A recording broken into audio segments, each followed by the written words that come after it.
नमस्कार दोस्तों, स्वागत है आप सभी का एग्जाम पाथफाइंडर में। यहाँ आपके लिए latest jobs, government exams, admissions और उनसे रिलेटेड न्यूज़ एंड अपडेट्स लेकर आते हैं। तो आज की जो ये वीडियो है वो होने वाली है गवर्नमेंट एग्जाम आफ्टर इंटरमीडिएट। तो हम सब जानते हैं कि हमारे समाज में गवर्नमेंट जॉब्स को कितनी ही इंपॉर्टेंस दी जाती है। भले ही प्राइवेट जॉब में कितनी भी ग्रोथ हो, कितना भी आराम हो, पैसा बहुत है, बट आज के दौर में भी हम गवर्नमेंट जॉब्स को बहुत ही ज़्यादा अहमियत दी जाती है। सब चाहते हैं गवर्नमेंट जॉब्स पाना, और एक ना एक बार हर किसी के मन में आता है कि एक सरकारी नौकरी हमें मिल जाए। तो ये जो वीडियो है इसमें मैं आपको बताऊंगा वो सरकारी नौकरियां जो कि आप सिर्फ इंटरमीडिएट के साथ बाद अप्लाई कर सकते हैं, और बहुत ही अच्छी हाईएस्ट पेइंग जॉब जो है इंटरमीडिएट के बाद, जिनको आपको ग्रेजुएशन या पोस्ट ग्रेजुएशन करने की जरूरत नहीं। तो उन लोगों के लिए बहुत ही अच्छी खबर है जो लोग इंटरमीडिएट क्वालिफाइड है और जो सरकारी नौकरी की तलाश में है। तो उनके लिए ये वीडियो बहुत ही कामदायक होने वाली है, और वो एक दूसरे के साथ शेयर भी कर सकते हैं। तो चलिए शुरू करते हैं इस वीडियो को। सबसे पहली जो सबसे अच्छी वैकेंसी है जो कि इंटरमीडिएट के बाद के लोग कर सकते हैं वो एसएससी। पहले तो मैं आपको बता देता हूँ कौन सी हैं। पहले सी एच एसएससी CHSL, जिसको हम SSC combined higher secondary level भी बोलते हैं। फिर एसएससी का स्टेनोग्राफर है। फिर आरआरबी एनटीपीसी के जो रेलवे की आती है। एनडीए के एग्जाम है। पुलिस कांस्टेबल है डिफरेंट स्टेट के। एसएससी जीडी के फिर कांस्टेबल। तो ये वैकेंसीज हैं। अब एक एक करके मैं इनको एक्सप्लेन करके आपको बताता हूँ। सबसे पहले बात करते हैं एसएससी CHSL की। तो जैसे कि एसएससी है, स्टाफ सिलेक्शन कमीशन है, तो एसएससी के कई सारे एग्जाम होते हैं। जीडी होता है, स्टेनोग्राफर होता है, सीजीएल होता है, एसएससी पीओ होता है, और ये है एसएससी सीएचएसएल, जिसको हम कंबाइंड हायर सेकेंडरी लेवल भी बोलते हैं। जैसा कि नाम में लिखा है, इसमें हायर सेकेंडरी लेवल की एग्जाम होता है। तो इसमें क्या क्या होता है, चलिए बात करते हैं कि क्या जॉब प्रोफाइल होती है, क्या क्या होती है। तो इसमें कई सारी चीज़ें होती है। जैसे कहते हैं लोअर डिवीजन क्लर्क होता है, और अगर मैं जैसे आगे आपको दिखाऊं तो lower division junior secretariat assistant होता है, पोस्टल असिस्टेंट होता है। तो ये कुछ जॉब्स हैं जो कि सॉरी, आपको मैं दोबारा शुरू से, हाँ, लोअर डिवीजन क्लर्क और जेएससी की अगर बात करते हैं, उनकी क्या काम होता है। उनका होता है कि वो डेटा फाइल डॉक्यूमेंट को मेंटेन करते हैं ऑफिस में सिस्टमेटिक मैनर में। इनका ये काम होता है, जो भी हमारी ये इतने बड़े बड़े जो सरकारी कार्यालय हैं उनमें जो डेटा होता है उनको ऑर्गेनाइज करने का काम, उनको मेंटेन करने का काम जो होता है वो लोअर डिवीजन क्लर्क का और जेएससी का होता है। तो और जितना भी क्लरिकल वर्क है, वर्क फ्लो है ऑफिस में, रजिस्ट्रेशन करना है, मेल्स का रजिस्ट्रेशन हो गया, या फिर डेटा एंट्री का काम कंप्यूटर पे, फिर indexing, registration, maintaining file registry, ये सब जो काम, जो डेटा जितना भी है उस डेटा को ऑर्गेनाइज और मेंटेन करने का काम जो है वो एलडीसी और जेएसए का होता है। फिर बात करते हैं कि डेटा एंट्री ऑपरेटर का क्या काम होता है। तो जैसा कि नाम में लिखा है डेटा एंट्री ऑपरेटर, कि आपको जो डेटा है, आपके पास इन्फॉर्मेशन है, टेबल्स हैं, और जो नया नया डेटा आ रहा है गवर्नमेंट में, उसको एंट्री करनी होती है, उसको इनपुट करना होता है। सबसे पहले उसको एक कह सकते हैं स्ट्रक्चर करना होता है। स्ट्रक्चर करने का रिसर्च करनी होती है कि वो डेटा सही है कि नहीं, उसको स्ट्रक्चर्ड फॉर्म में लाके उसको एंट्री करनी होती है। ये सब काम होता है डेटा एंट्री ऑपरेटर्स का। उसके बाद हम बात करते हैं सैलरी की। तो अगर लोअर डिवीजन क्लर्क और जूनियर सेक्रेटरी असिस्टेंट जो कि जेएसए, उनकी बात करें तो 19,000 से लेके 19,900 से लेके 63,200 तक की जो मंथली पे है वो मिलती है। फिर बात करते हैं पोस्टल असिस्टेंट, सॉर्टिंग असिस्टेंट जो ऐसे की बात होती है, वो भी 19,900 से लेके 63,200 की है उनकी भी। और सॉर्टिंग असिस्टेंट की बात करें तो 25,500 से लेके 81,100 रुपये की है। डीईओ जो हैं, जो कि डेटा एंट्री ऑपरेटर्स हैं, वो दो लेवल पे हैं। पे लेवल 4 पे अगर हैं तो 25,500 से लेके 81,100, और अगर लेवल 5 पे हैं तो 29,200 रुपये से लेके 92,300 रुपये तक की सैलरी है। तो देख सकते हैं आप, काफ़ी अच्छी सैलरी है, वो भी आप सिर्फ इंटरमीडिएट के बाद इसको अप्लाई कर सकते हैं। अगली जिस वैकेंसी की हम बात करेंगे वो है एसएससी की स्टेनोग्राफर की। तो अब देखते हैं कि एसएससी स्टेनोग्राफर के क्या क्या रोल्स एंड रिस्पॉन्सिबिलिटीज हैं, उनका क्या काम होता है। कि ना, वो पहली चीज़ तो दो ग्रेड में वो होते हैं। ग्रेड सी की होती है स्टेनोग्राफर, ग्रेड डी की होती है। तो और वर्क प्रोफाइल क्या होता है, दोनों ग्रेड के हिसाब से अलग अलग हो जाता है, और वो कहाँ का पोस्टेड है उसके हिसाब से चेंजेस होते हैं। तो अब अगर उनका क्या क्या होता है कि जैसे अगर जो प्रेस ब्रीफिंग्स होती हैं, या फिर आप स्पीचेस होती हैं, और जो नेता हो गए या फिर जो बड़े बड़े कार्यालय हो गए उनमें स्पीचेस हो रही हैं, प्रेस ब्रीफिंग हो रही है, मीटिंग्स हो रही हैं, तो उन सारी चीज़ों को नोट डाउन करना, सीनियर ऑफिसर की स्पीचेस को या फिर कॉन्फ्रेंसेस को एक नोट बनाना, या फिर टेक अवे जो होते हैं ना, कि इस मीटिंग से क्या टेक अवे था, उन सबको लिखना और उसको एक परफेक्ट मैनर में एक नोट्स बनाना, वो सब काम उनका होता है। तो इससे क्या होता है कि पब्लिक रिलेशन जो होता है, इन्फॉर्मेशन जो यहाँ एक पब्लिक से लेके और मिनिस्ट्री तक जा रही है, मिनिस्ट्री से पब्लिक तक आ रही है, तो उसका जो चैनल है उसको प्रॉपर वे में मेंटेन करने का काम स्टेनोग्राफर का होता है।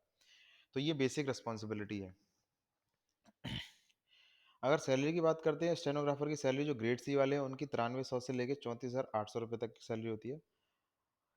स्टेनोग्राफर का ग्रेड डी की बात करते हैं 5200 रुपये से लेके 20,000 रुपये, 20,200 रुपये तक की होती है। अगर अगर बेसिक सैलरी की बात करते हैं 7600 रुपये है इनकी, और जो ऊपर मैंने बताया वो सैलरी इन हैंड आती है, तो जो अलाउंसेस लगाने के बाद है। अगर अगली वैकेंसी जिसकी हम बात करें वो आरआरबी एनटीपीसी की है, जैसे कि रेलवे रिक्रूटमेंट बोर्ड की है।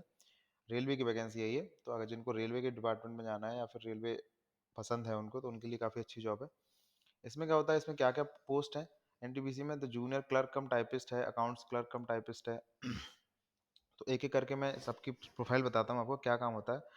तो जूनियर क्लर्क कम टाइपिस्ट का क्या होता है कि जो सीनियर क्लर्क होते हैं उनको असिस्ट करने का काम होता है, बेसिक, सबसे बेसिक काम है। तो आपको टाइपिंग स्पीड अच्छी होनी चाहिए, बेसिक आपको एक लैंग्वेजेस आनी चाहिए। तो आपको डेटा एंट्री का काम होता है इसमें भी।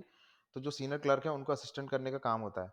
अब अगर बात करें अकाउंट क्लर्क कम टाइपिस्ट का, तो जूनियर असिस्टेंट के अंदर, जूनियर अकाउंट असिस्टेंट जो ऊपर बताया उसके अंडर आता है ये। फाइनेंस और अकाउंट्स के डिपार्टमेंट में आपको काम करना होता है। तो जो ट्रांजैक्शन हो रहे हैं उसकी रिसीप्ट, एक्सपेंडिचर कितना हो रहा है, उन सब पर चेक करने का जो काम होता है वो अकाउंट, जैसे कि नाम में लिखा है अकाउंट्स, अकाउंट क्लर्क का यही काम होता है।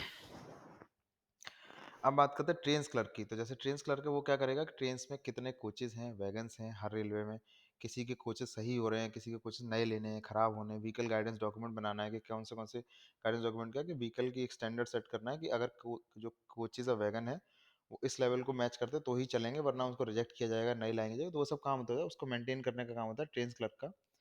अब बात करते हैं कमर्शियल कम टिकट क्लर्क का। तो इनका क्या काम होता है, जो भी टिकट इशू हो रहे हैं तो उसका काम देखना कि कितने टिकट इश्यूज हो रहे हैं, और फिर जैसे लगेज आ रहा है, पार्सल आ रहा है, उसको उसकी मेंटेन करना, बुकिंग की कितना लगेज आ रहा है, कितना पार्सल जा रहा है, वो सब चीज़ें। उसके बाद बुकिंग टिकट सीआरएस या यूटीएस के थ्रू जो भी बुकिंग हो रही है वो सब मेंटेन करना, और ये सब काम होता है कमर्शियल क्लर्क का।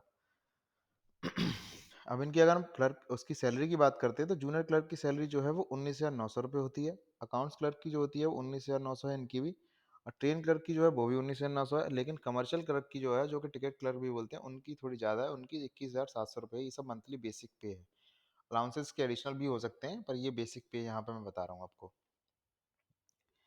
अगली जिसकी हम बात करेंगे वो है एनडीए, जिसको नेशनल डिफेंस एकेडमी के नाम से जानते हैं। तो एनडीए देश के सबसे बड़े एग्जाम्स में से है, क्योंकि एनडीए करने के बाद आप सीधे सीधे सबसे प्रतिष्ठित जो हमारा संस्थान है नेशनल डिफेंस एकेडमी, उसके थ्रू आप इंडियन आर्मी में जा सकते हैं, इंडियन नेवी में जा सकते हैं, एयरफोर्स में। तो ये आप तीनों ही जो देश की सेवाएं हैं उसमें जा सकते हैं। तो बहुत ही जो छात्र हैं बहुत ज़्यादा सपना देखते हैं एनडीए में जाने का। एनडीए का एग्ज़ाम साल में 2 बार होता है। तो एनडीए के थ्रू आप क्या करते हैं, आप लेफ्टिनेंट इन आर्मी बनते हैं या फिर सब लेफ्टिनेंट इन नेवी बनते हैं। तो आपका जैसे अगर आप लेफ्टिनेंट हो जाते हैं, जैसे आप एनडीए में आपको क्वालिफिकेशन हो जाता है, तो आप एनडीए में जाते हैं पहले, वहाँ पे आपका एक ट्रेनिंग पीरियड होता है, फिर आप लेफ्टिनेंट के पोस्ट पे बन जाते हैं। तो लेफ्टिनेंट का क्या काम होता है कि आपको जो भी आपके सीनियर्स हैं उनको आपको सजा उनको आपको हेल्प करनी है, और आपके जो सबॉर्डिनेट्स हैं उनको सुपरवाइज करते हुए जो डिपार्टमेंट है, जो आपकी इंडियन आर्मी है, उसके उसके आपको मतलब पूरा जो आपकी रिस्पॉन्सिबिलिटीज निभानी है। अब अगर नेवी की बात करते हैं तो नेवी में भी यही काम होता है। ये नेवी के जो सब लेफ्टिनेंट है वो सबसे जूनियर मोस्ट ऑफिसर होता है। लेकिन फिर भी जो अगर आप बात करें कांस्टेबल, सब हेड कांस्टेबल, इन सबसे ऊपर, लेकिन आप ये जो ऑफिसर ग्रेड होती है उससे स्टार्ट हो जाता है आपका लेफ्टिनेंट और सब लेफ्टिनेंट। अगर हम सैलरी की बात करें तो इंडियन आर्मी की लेफ्टिनेंट की सैलरी जो है वो 56,100 रुपये से लेकर 1,77,500 तक जाती है। और अगर सब लेफ्टिनेंट इंडियन आर्मी की बात करते हैं 12 लाख से 14 लाख पर एनम की बात कर रहे हैं, यानी कि यहाँ पे भी आपकी 1 लाख के आसपास सैलरी इन हैंड आराम से आ जाती है। तो ये बहुत ही अच्छी जॉब है, और सबसे बड़ी बात है कि आपको देश की सेवा करने का मौका मिल रहा है, तो आपके लिए बहुत ही अच्छा मौका है। तो जो भी इंटरमीडिएट के स्टूडेंट हैं, जो भी आगे आप करियर बनाना चाहते हैं डिफेंस में, उनके लिए एनडीए एग्जाम सबसे अच्छा है। अगली जिसकी हम बात करेंगे वो पुलिस कांस्टेबल। तो ये पुलिस कांस्टेबल जो है वो डिफरेंट, जैसा कि डिफरेंट स्टेट्स में पुलिस कांस्टेबल है, तो generally most of the police constable exam में आपको सिर्फ इंटरमीडिएट रिक्वायर्ड होता है, चाहे वो यूपी का हो, चाहे एमपी का हो, चाहे दिल्ली पुलिस का हो। तो उसमें आपकी जो मिनिमम क्वालिफिकेशन होती है वो इंटरमीडिएट है, इसलिए मैंने आपको यहाँ पे पुलिस कांस्टेबल का एग्जाम जो है वो इंटरमीडिएट वाले में डाला हुआ है।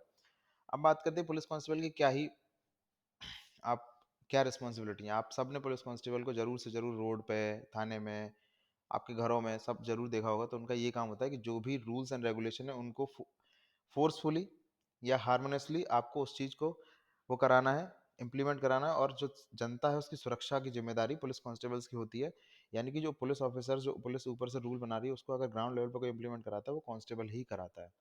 ठीक है, तो जो भी, चाहे वो चालान काटना हो, चाहे वो कोई अगर झगड़ा हो जाता है तो उसको सुलझाना हो, तो बेसिक काम जो है कि कम्युनिटी में जो है, हमारे समाज में एक हार्मनी मेंटेन रहे, एकता बनी रहे, उसका काम होता है पुलिस कांस्टेबल्स का।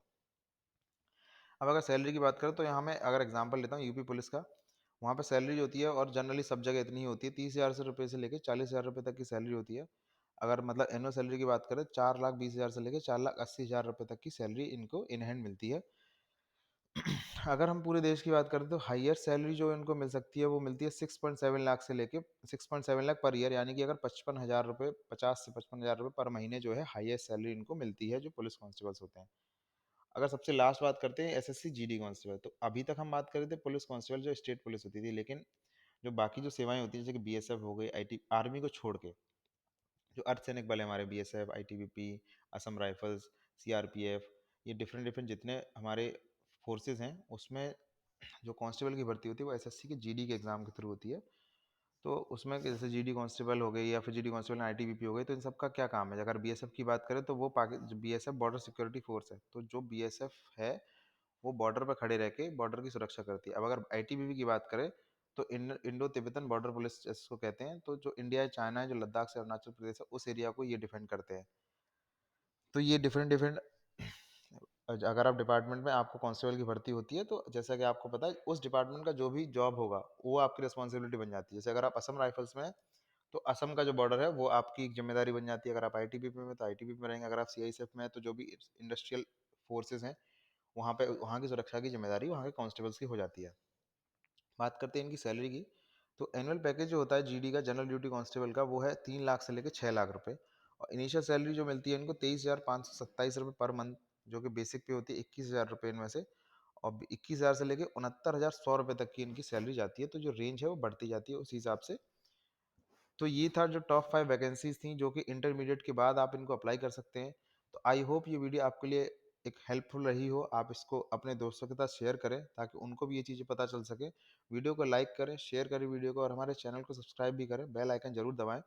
और हमारे एप्लीकेशन को भी डाउनलोड कर सकते हैं जिसका नाम है ईपीएफ ऐप। इसका लिंक मैं डिस्क्रिप्शन में दे दूंगा। Thank you so much.